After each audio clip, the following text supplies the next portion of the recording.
Hello everyone, welcome to the channel again. आज के video में हम लोग बात करने जा रहे हैं केवीएस एनबीएस ईएमआरएस का जो डॉक्यूमेंट रिक्वायर्ड होती है, मींस डीवी के टाइम पे जो भी रिक्वायरमेंट होती है डॉक्यूमेंट्स की, उसको लेकर के बात करेंगे। थोड़ा सा रिजल्ट को लेकर के बात कर लेते हैं कि देखिए रिजल्ट जैसे कि अभी इंटरनेट पे जो भी बातें हो रही हैं उसके अकॉर्डिंग हमारा रिजल्ट बन चुका है या फिर बन के तैयार है और आना बाकी है। तो ऐसा मान के चलते हैं कि रिजल्ट आ जाएगा, जल्दी ही आ जाएगा।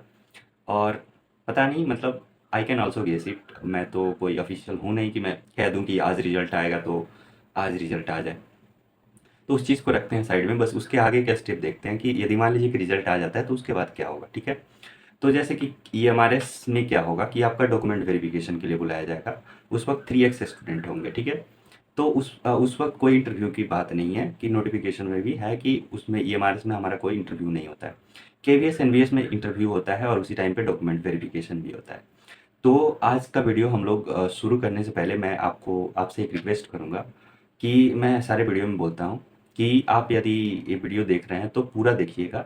क्योंकि कभी-कभी होता है ना कि जल्दीबाजी के चक्कर में हम लोग कुछ चीज़ें मिस कर देते हैं जिसकी वजह से इन्फॉर्मेशन मिस इन्फॉर्मेशन बन जाता है। तो उस चीज़ को अवॉइड करने के लिए आप वीडियो हो सके तो पूरा देखिएगा।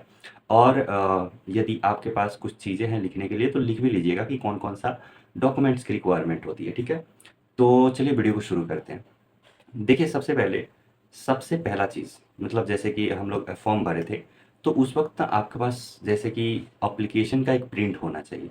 आपने जब एप्लीकेशन प्रिंट निकाला होगा ना, तो उस वक़्त एक आपको प्रिंट करने का ऑप्शन होगा, तो वो चीज़ होना चाहिएगा। तो आप मेक श्योर कि आपके पास वो चीज़ हो। एडमिट कार्ड जब भी आपने टियर 1 और टियर 2 में हॉलो मार्क के साथ आपके पास है, तो it's very good. If it is not तो पीडीएफ फॉर्मेट में होगा, उसको प्रिंट करके ज़रूर ले जाइएगा। ठीक है?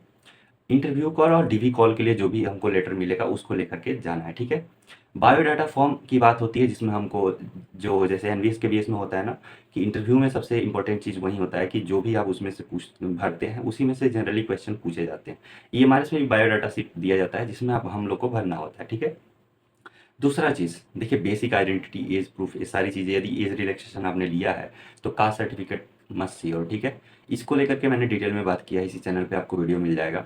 तो आइडेंटिटी प्रूफ में आपको क्या, जैसे कि पासवर्ड हो गया, वोटर आईडी कार्ड हो गया, आधार कार्ड हो गया, तीन सारी चीज़ें की प्रिंट लेके जानी है। ठीक है, डेट ऑफ बर्थ प्रूफ के लिए हमारे पास मैट्रिकुलेशन सर्टिफिकेट होना चाहिए, दैट इज़ वेरी कंपलसरी, सबको लेके जाना चाहिए।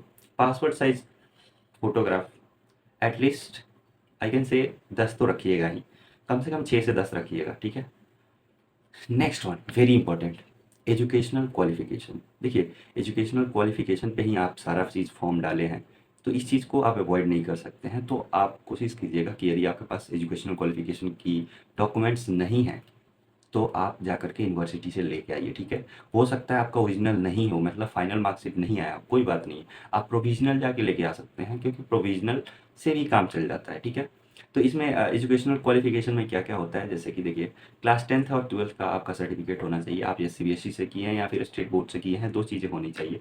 ग्रेजुएशन फॉर द टीजीटी या post graduation for the PGT, ये सारी चीज़ें होनी चाहिए कि जैसे डिग्री, जैसे कि ग्रेजुएशन में जो मांगा जाता है वो हमारे पासिंग सर्टिफिकेट मांगा जाता है, प्लस में मार्कशीट मांगा जाता है। Similarly for the post graduation professional qualification, जैसे कि बीएड आपने सेपरेटली किया है तो आपके पास उसका पासिंग सर्टिफिकेट और मार्कशीट होना चाहिए, दिस इज कंपलसरी। ठीक है, सीटेट पेपर 2 क्वालिफाई किया है आपने, स्टेट किया है, इन सारी चीज़ें की मतलब फोटो कॉपी होनी चाहिए। ठीक है, एंड देखिए जैसे कि बाकी सारी डॉक्यूमेंट्स नहीं भी रहे ना तो थोड़ा बहुत ऊपर नीचे कंप्रोमाइज़ हो जाता है कि आपको डेट मिल जाए, लेकिन एजुकेशनल क्वालिफिकेशन में कुछ गड़बड़ी आती है तो आप डीवी में छँट जाइएगा। ठीक है, डीवी में यही होता है, डीवी का मेन चीज़ यही है कि educational qualification you have to provide. ठीक है, नेक्स्ट वन वेरी क्रूशियल, कि जैसे हमारा कास्ट सर्टिफिकेट, जैसे जिन लोगों ने रिजर्वेशन का बेनिफिट लिया है, ओबीसी, एससी एसटी, ईडब्ल्यूएस, इन सभी लोगों को आपको सर्टिफिकेट रखना है।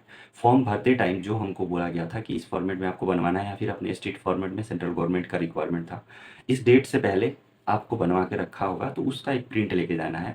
और अभी अभी हम लोग डॉक्यूमेंट वेरिफिकेशन करवाने जाएंगे तो इस फाइनेंशियल ईयर में भी हमारे पास होना चाहिए। ठीक है, तो इसलिए यदि आपके पास यदि कोई काम नहीं है फिलहाल के लिए तो मैं कहूँगा कि अप्लाई कर दीजिएगा, और बन जाए तो अच्छी बात है, बना ही लीजिएगा, किसी तरह बन जाता है, जैसे कि मैं भी अपना बनवा चुका हूँ। ठीक है, इस फाइनेंशियल ईयर का, और बन जाता है तो बाकी सारे एग्जाम्स में भी काम आ जाता है। ठीक है, और एक और चीज़, इस चीज़ को लेकर के हम लोग पहले भी बात कर चुके हैं कि यदि आपने क्रूशियल डेट से पहले नहीं बनवाया है, तो इसका एक वैलिड तरीका है, जिसको लेकर के मैंने आरआरबी जो आइसोलेटेड कैटेगरी है, उसमें मैंने अप्लाई किया है और उसमें मेरा इंटरव्यू के लिए हो गया था। अभी रिवाइज़ रिज़ल्ट आ रहा है, तो पता नहीं उसमें मेरा रिज़ल्ट आएगा, नहीं आएगा। बट फ्रॉम माय साइड उस वक़्त मेरे साथ ओबीसी एनसीएल नहीं था, तो मैंने क्या किया था कि वहाँ पे एक लिखवाना पड़ता है, वैसा करके आप बनवा लीजिएगा जिसमें एक वैलिड प्रूफ होता है कि इस डेट को भी आप ओबीसी एनसीएल में थे, और बस उतना ही की रिक्वायरमेंट होती है कि आपको प्रूफ करना होता है। और इस चीज़ को लेकर के इसी चैनल पे मैंने वीडियो बना रखा है, आप जा करके देखिएगा, ठीक है। तो ये सारी चीज़ें हो गई जो लिस्ट जो होती है, रिक्वायरमेंट होती है। पीडब्ल्यू बीडी वालों जो भी हैं, आपके पास अपना पर्सनल सर्टिफिकेट जिसके बेसिस पे आपने अप्लाई किया है वो चीज़ होना चाहिए, ठीक है। देखिए, अब जो सर्विंग है, कहीं न कहीं जॉब कर रहे हैं स्टेट गवर्नमेंट में या फिर सेंट्रल गवर्नमेंट में, चेंज कर रहे हैं टीचिंग लाइन में, तो आपके पास एनओसी होना चाहिए, आपके जो भी ब्रांच है वहाँ से ले लीजिएगा। ये कंपल्सरी है, क्योंकि ऑब्वियस सी बात है कि आप जैसे ही गवर्नमेंट छोड़ के दूसरे गवर्नमेंट में जा रहे हैं, तो आपके पास नो ऑब्जेक्शन सर्टिफिकेट होना चाहिए। Experience certificate, if you are claiming in the interview कि हमने किया है, तो हमारे पास एक्सपीरियंस सर्टिफिकेट होना चाहिए फ्रॉम आवर प्रिंसिपल, कि यदि आप कहीं पे टीचिंग कर रहे हैं तो जिस पे साइन वगैरह होना चाहिए। यदि नहीं होता है तो आप बायोडाटा में, मैं कहूँगा मेरे साइड से, कि मेंशन नहीं करना चाहिए।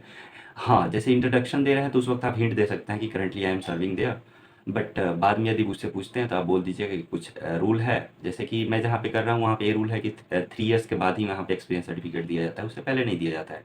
तो मैं चीज़ ये सोच के रखा हूँ, आप अपना देख लीजिएगा, ठीक है। मेडिकल फिटनेस सर्टिफिकेट बनवाना होता है, it is very easy. And I would like to give a tips कि जब भी आप प्रिंट करवा रहे हैं ना, तो वहाँ पे आप जैसे सेल्फ अटेस्टेशन ज़रूर कीजिएगा, जैसे कि आप ट्रू कॉपी लिखना होता है और उसके नीचे अपना साइन देना होता है, डेट होना होता है। तो ये सारी चीज़ें उस वक्त करवा ली जाएंगी, यदि आप पहले से कर लेते हैं तो आपका टाइम सेव होगा।